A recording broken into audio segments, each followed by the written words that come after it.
La BMW 3E46 est un objet désirable pour de nombreux passionnés d'automobile.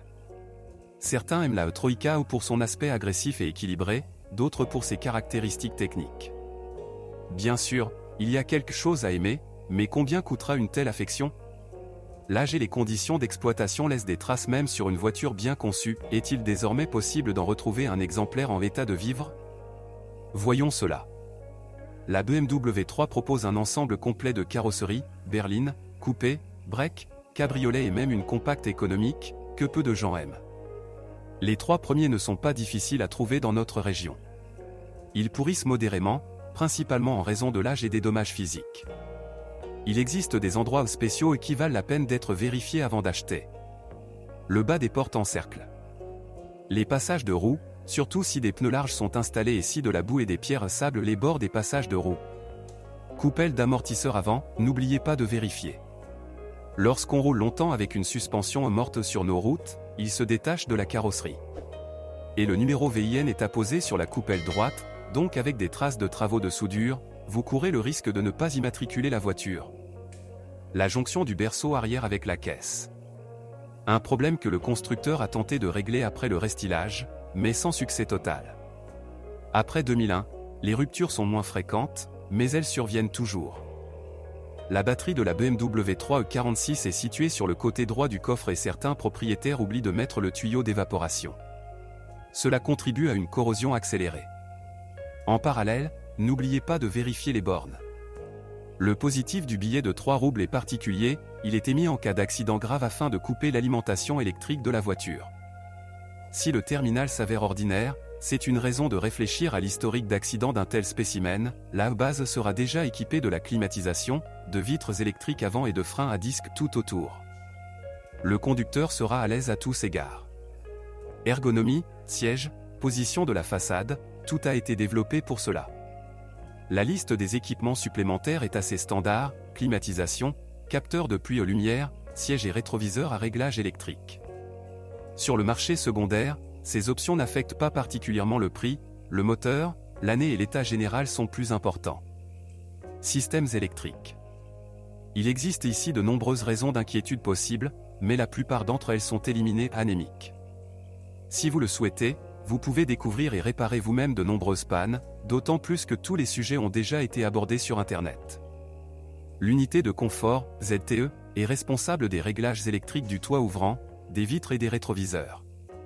Il n'est pas nécessaire de changer l'ensemble, il suffit de remplacer les relais individuels ou de nettoyer les contacts. S'il y a des problèmes de climatisation, ne vous précipitez pas pour changer l'unité de commande. Parfois, il suffit de le démonter et de nettoyer les éléments internes de la poussière. À savoir, le capteur de température et le ventilateur, situés à l'intérieur de l'unité. Il est également conseillé de lubrifier l'axe du ventilateur. Le câblage lui-même peut causer davantage de problèmes, surtout sous le capot. Les dommages sont extrêmement difficiles à détecter et, à cause de cela, divers capteurs commencent à mal fonctionner. Y compris ceux responsables du fonctionnement du ventilateur du système de refroidissement, ce qui risque déjà de surchauffer le moteur. Des clés de contact banales peuvent causer un peu de mal de tête. Il dispose d'un dispositif d'immobilisation alimenté par une batterie intégrée qui se charge lorsque la clé est sur le contact. Au fil du temps, 5 à 7 ans, la capacité de la batterie diminue et après 2 heures de marche, vous ne pourrez peut-être plus ouvrir la voiture avec le bouton. Il n'y a pas de remplacement de batterie indolore. Vous devez arracher l'ancien boîtier et transférer tout le remplissage vers le nouveau. Après quoi, vous aurez besoin d'une procédure d'initialisation spéciale. La nouvelle voiture était livrée avec 3 clés ordinaires et 2 avec antidémarrage. La disponibilité de ce dernier est requise lors de l'achat. Moteur à essence. Section préférée des guides de vidéoprojecteurs. De plus, les moteurs ont été installés sur LE46 dans un souci de fiabilité.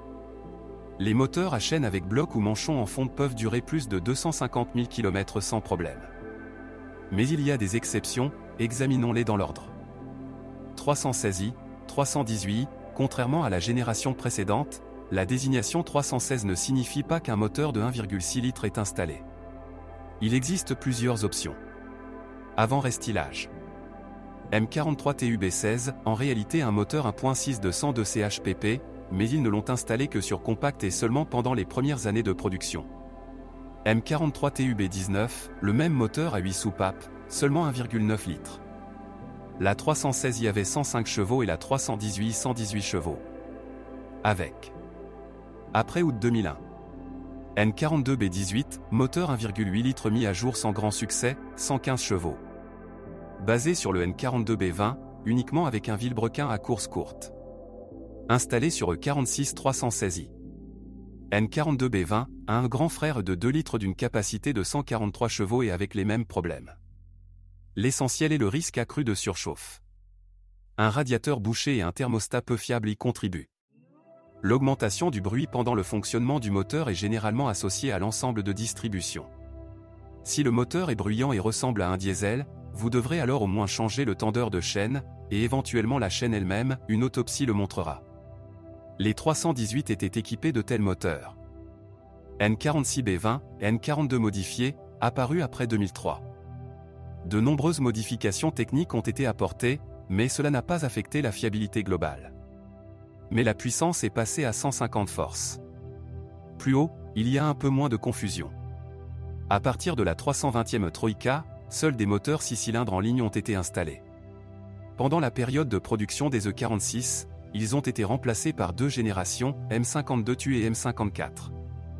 320i, avant le restylage, ils étaient équipés d'un M52 TUB20 de 2 litres d'une puissance de 150 ch avec. Ce moteur permet déjà de profiter de la merveilleuse maniabilité de la E-Troïka. Dans ce cas, vous n'avez pas trop à vous soucier de la fiabilité. Les doublures en fonte et les doubles vanneaux durent plus de 300 000 km sans trop d'efforts. Avec une attitude humaine envers l'entretien automobile, bien sûr.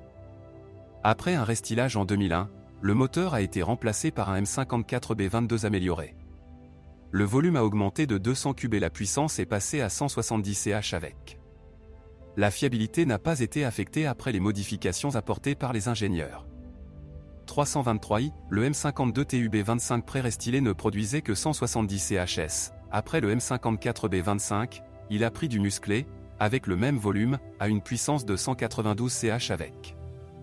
En raison de ces changements, le badge sur le coffre est devenu 325i. 328i, 330i, la situation est la même avec les meilleurs moteurs de la gamme.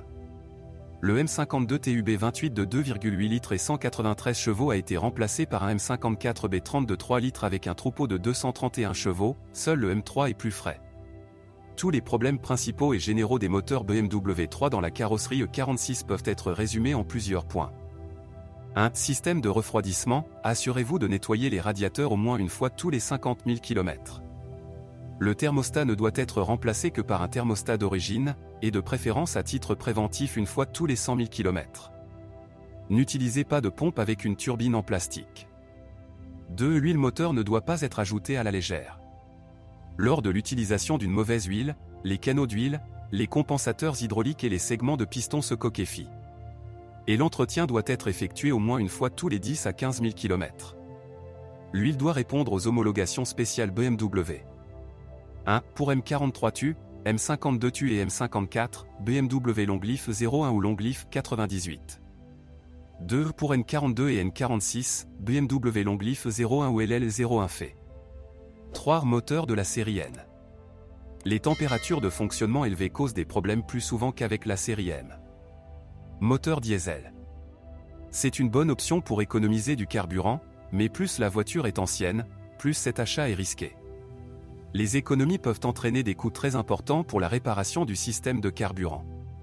TDS Info, seuls 2 moteurs diesel ont été installés sur le E46, M47 et M57.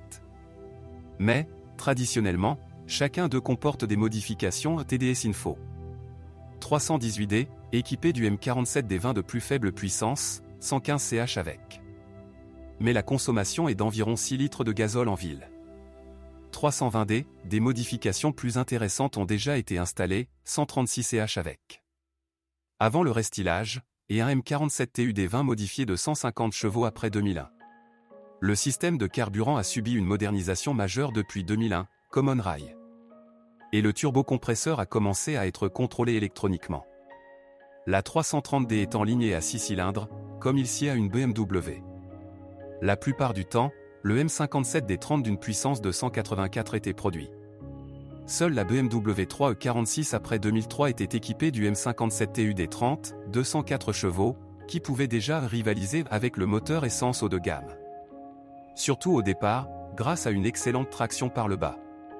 Officiellement, les E46 diesel ne nous ont pas été fournis, donc tous les exemplaires ont été apportés d'occasion. Élément courant auquel il faut prêter une attention particulière lors de l'achat. Turbine, dont la durée de vie dépend directement du moment des vidanges d'huile moteur. Les amortisseurs du collecteur d'admission, si vous ignorez leur mauvais état, vous pouvez vous retrouver avec une révision majeure du moteur. Les injecteurs de carburant sont chers, mais peuvent être restaurés lors des premières modifications.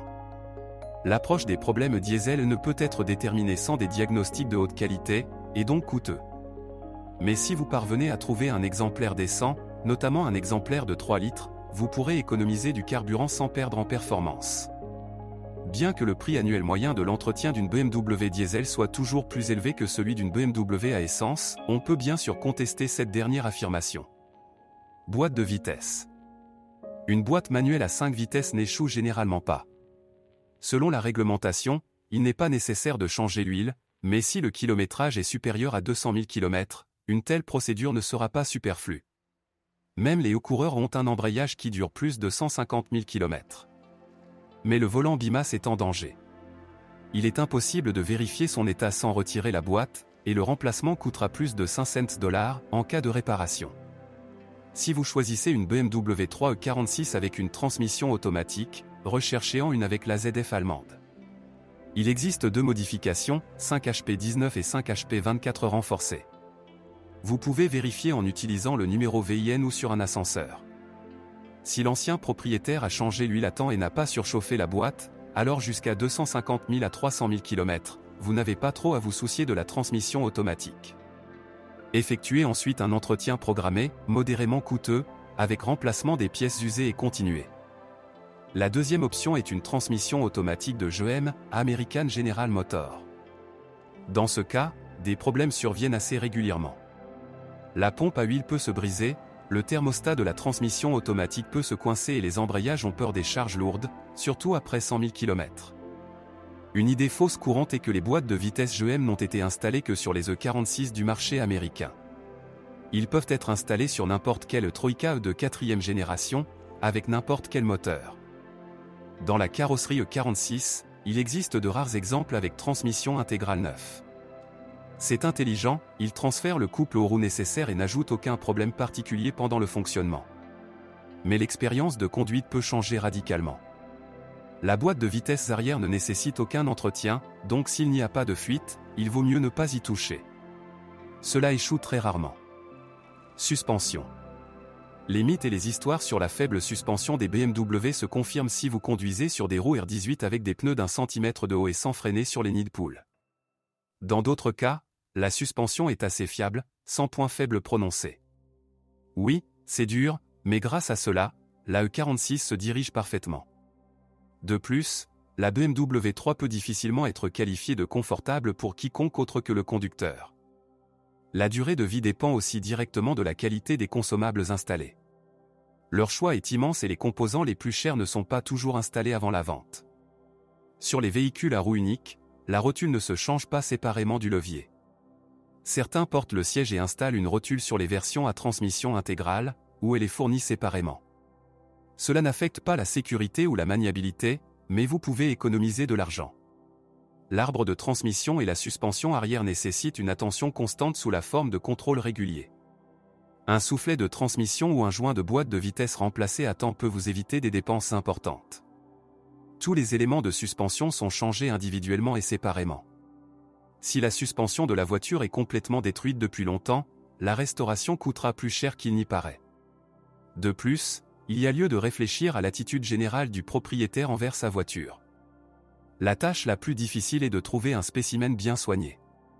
Chaque année, il y en a de moins en moins. Il est préférable de choisir une BMW 3E46 avec un moteur diesel de 6 ou 3 litres en ligne, réputé pour sa fiabilité. Assurez-vous simplement de prévoir un budget pour des diagnostics coûteux avant d'acheter. Dans certains cas, une transmission automatique de ZF coûtera moins cher à entretenir qu'une transmission manuelle en cas de problème avec le volant moteur. il est préférable d'éviter les transmissions automatiques GM, comme les moteurs de la série N. La BMW 3 est achetée pour conduire, pas pour se déplacer. Par conséquent, le processus de sélection doit être abordé de manière consciente.